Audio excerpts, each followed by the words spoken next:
Creating an art style is a lot about problem solving. In my last video, I went over my method for creating an art style, listing what I want in my game, what limitations I'm working with, and from that creating constraints. But it's hard to know if your constraints will lead to a style you like, so it can be good to make different prototypes. We will cover 3 methods I use to quickly prototype a style.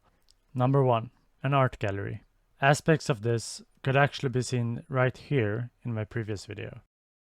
How it works is I create a level with isolated art assets. Each asset gets assigned an ID.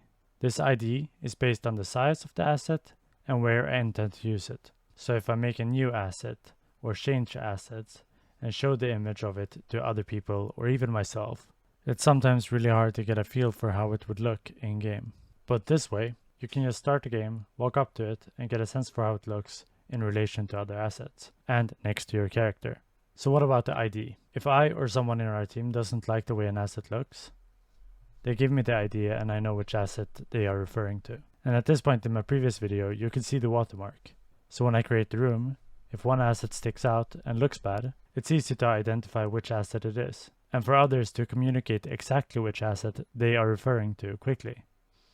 And once the prototyping is done, I just remove the watermark. I kinda like this method, and it doesn't add much overhead to the development. And I like being able to view the assets on their own in-game. Number 2, twin rooms. I make room copies with some variations in them.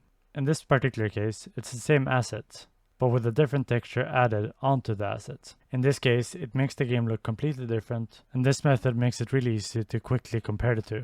I just hook up each room with a portal between them. That way I can go back and forth and figure out which one I like the most. Personally, I really like this method.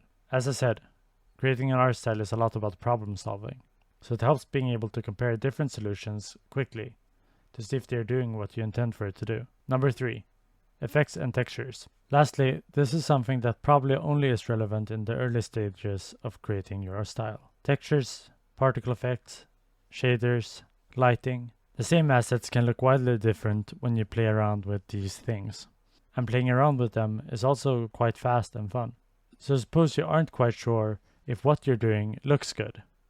I would say it's worth adding 5 hours to just play around with different textures or particle effects, just to see if a tweak to these things change your style from horrendous to, well, kinda okay.